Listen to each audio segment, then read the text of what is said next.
Je me souviens de ce jour comme si c'était hier. Ce moment où tout a basculé. J'étais au bord de la piscine, tremblante, l'eau encore froide sur ma peau, et je lui ai demandé une serviette.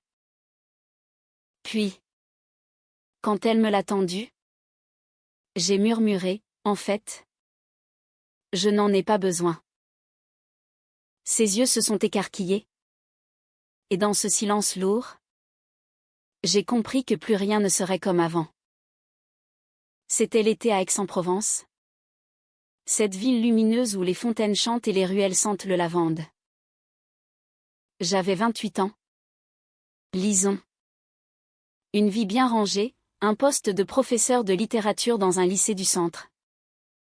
Un appartement cosy rue Cardinal. Et une famille qui m'attendait chaque dimanche à Marseille pour les repas traditionnels. Ma mère, avec son accent chantant du sud, me pressait toujours, alors, ma chérie. Et se fiancer?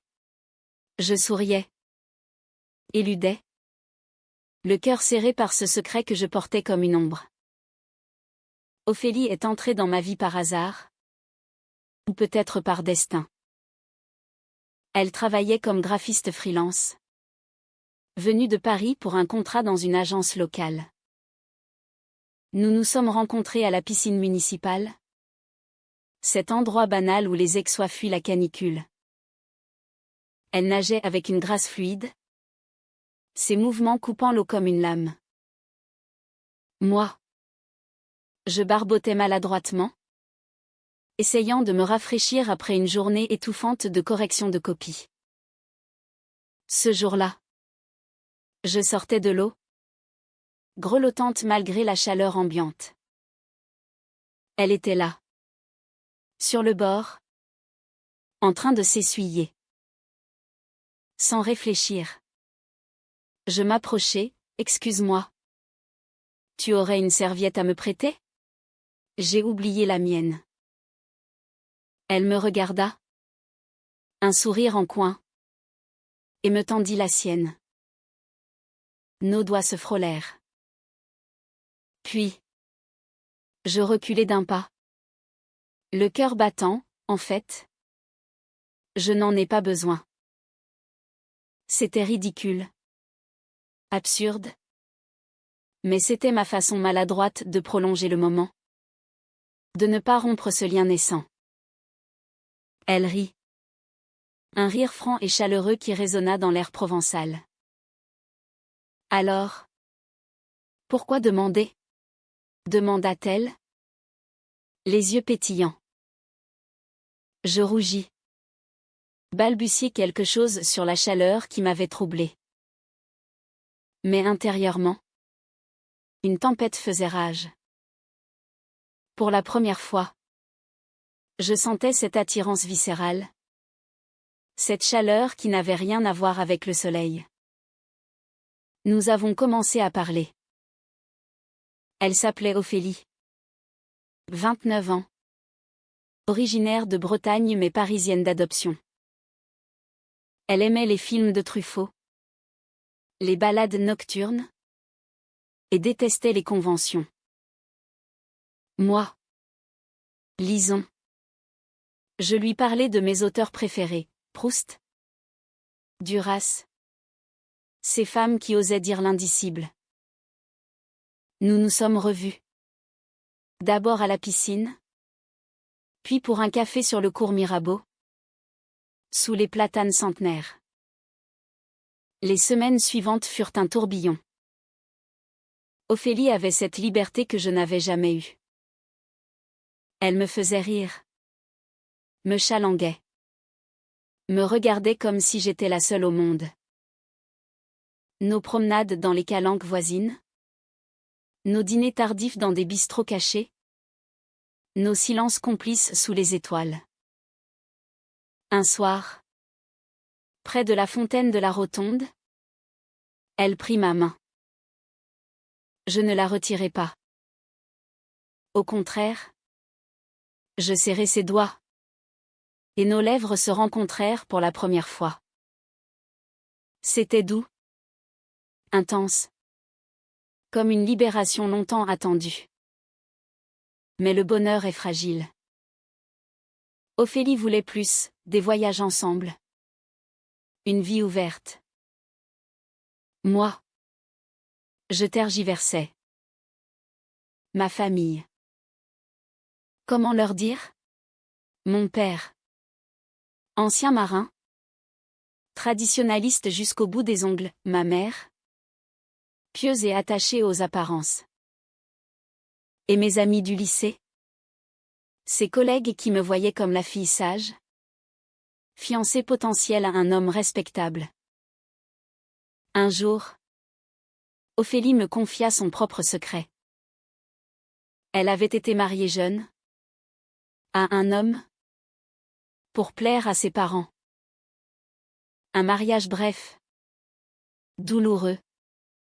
Terminé en divorce. Je ne veux plus cacher qui je suis. Lisons.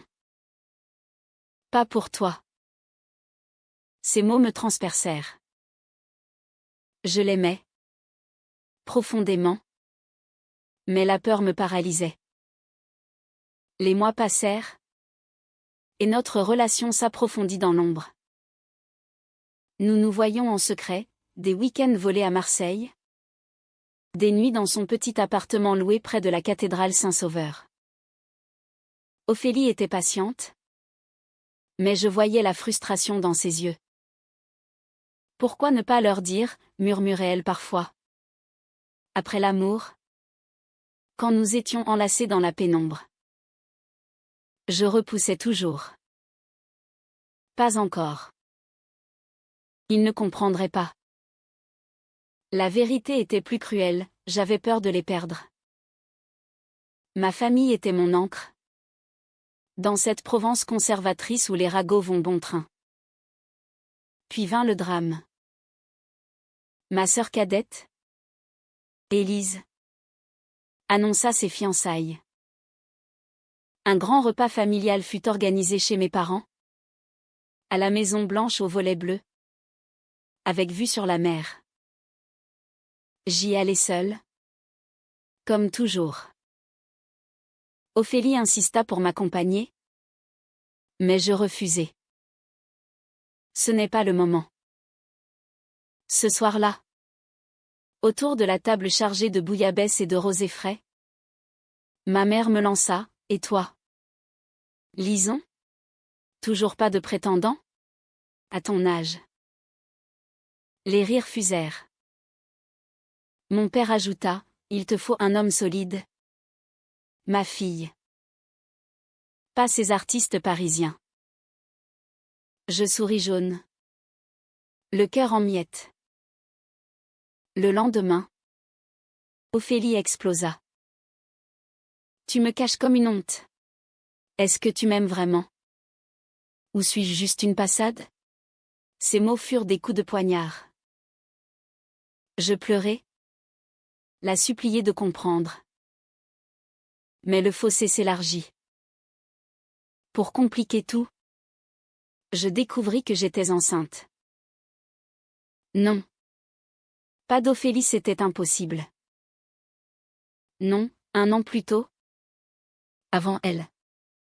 Une brève liaison avec un collègue. Une erreur alcoolisée après une soirée arrosée. J'avais avorté en secret. Terrifiée. Mais le regret me rongeait. Ophélie l'ignorait. Un soir de dispute. Tout débola. Elle voulait partir à Paris. Me proposa de la suivre. Viens avec moi. Lisons. Laissons cette hypocrisie. Je refusai. Invoquant mon travail. Ma famille. Elle partit seule pour un contrat. Me laissant dans le vide. Seule. Je sombrai. Les nuits blanches. Les larmes sur l'oreiller. Je compris alors à quel point je l'aimais. Mais le secret pesait plus lourd. Élise. Curieuse. fouilla mon téléphone un jour où je l'avais oublié chez mes parents. Elle vit des messages, des photos. Le scandale éclata. Ma mère pleura, ma fille. Comment as-tu pu? C'est contre nature. Mon père hurla, tu nous déshonores. Ils me coupèrent les vivres émotionnels. Me traitèrent de malade. Dévastée. J'appelai Ophélie. Elle revint aussitôt. Mais entre nous, la confiance était brisée. Elle avait rencontré quelqu'un à Paris. Une femme libre. Sans chaîne. Le climax arriva lors d'une confrontation familiale. Ophélie insista pour venir avec moi. Chez mes parents, la tension était palpable. Ma mère cria, sors d'ici. Toi qui l'as perverti. Ophélie resta calme. Défendit notre amour avec une dignité qui me bouleversa. Je pris alors la décision la plus dure, choisir. Je l'aime. Maman. Plus que tout. Si vous ne l'acceptez pas, je partirai. Les larmes coulèrent. Mon père partit en claquant la porte. Ma mère s'effondra.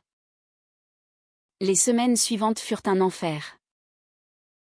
Ma famille me renia presque. Élise, choquée, prit parti pour les parents. Seule ma grand-mère, veuve discrète, m'envoya une lettre, l'amour n'a pas de genre. Ma petite. J'ai aimé une femme. Moi aussi. Pendant la guerre. Ne regrette rien. Ophélie et moi tentâmes de reconstruire. Nous louâmes un petit mas en périphérie d'Aix, entouré d'oliviers. Mais les blessures saignaient. Elle me reprochait ma lâcheté passée, je lui reprochais son aventure parisienne, une simple flirtation. Avoua-t-elle. Pour combler le vide. Un secret plus sombre émergea. Ophélie avait une maladie. Une hépatite contractée jeune, qu'elle cachait par peur du rejet. Je ne voulais pas t'effrayer, murmura-t-elle un soir, tremblante. Je fus PHNN d'abord, puis submergée de compassion. Nous pleurâmes ensemble, pour la première fois vraiment unis dans la vulnérabilité. Mais le destin frappa à nouveau. Lors d'un contrôle médical, on découvrit une complication. Ophélie dut être hospitalisée à Marseille. Je veillais à son chevet, jour et nuit, affrontant les regards désapprobateurs des infirmières. Ma mère apprit la nouvelle par Élise. Elle vint, hésitante, à l'hôpital. La scène fut déchirante, elle s'assit, prit la main d'Ophélie. Pardon. Je ne savais pas. Des larmes. Des excuses maladroites. Pas l'acceptation totale, mais un début. Ophélie guérit lentement. Notre amour en sortit renforcé, plus mature. Nous parlions désormais ouvertement, des enfants peut-être. Par adoption, d'un voyage en Bretagne pour voir sa famille à elle. Plus ouverte. Pourtant, un malentendu persista. J'avais gardé contact avec mon ex-collègue, par culpabilité pour l'avortement passé. Ophélie le découvrit. Crut à une trahison. Dispute violente, tu n'as jamais choisi vraiment. Elle partit une nuit, laissant une lettre, je t'aime. Mais je ne peux plus vivre dans le doute.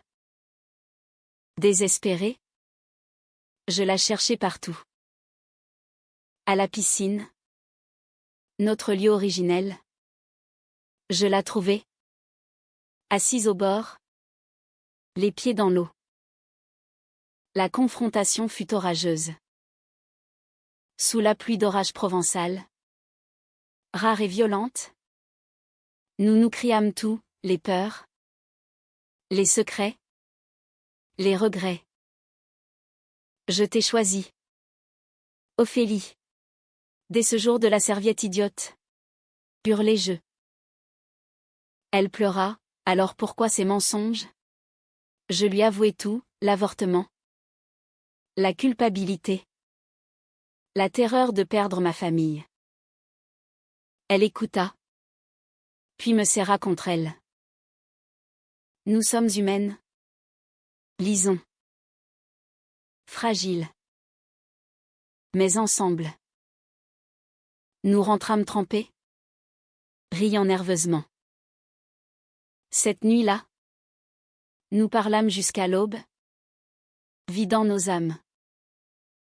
Le lendemain, miracle, ma mère appela. Viens dîner. Avec elle. Hésitante. Mais sincère. Mon père grogna. Mais accepta. Le repas fut tendu. Mais historique. Des silences. Des questions maladroites. Des rires forcés. À la fin, mon père murmura, si elle te rend heureuse. Ophélie et moi décidâmes de partir quelque temps. Un voyage en Italie. Pour respirer. À Rome. Sous les pins parasols. Elle me demanda, veux-tu m'épouser? Pas pour les lois. Mais pour nous. Je dis oui. Le cœur en explosion. De retour en Provence, nous organisâmes une petite cérémonie intime. Avec amis et famille réconciliés à moitié. Ma grand-mère bénit notre union de ses mots sages. Les années passèrent. Nous adoptâmes une petite fille. Léa. Aux yeux comme ceux d'Ophélie. Ma famille évolua, ma mère devint une grand-mère aimante. Mon père un papy bourru mais présent. Pourtant, la vie n'est pas un conte.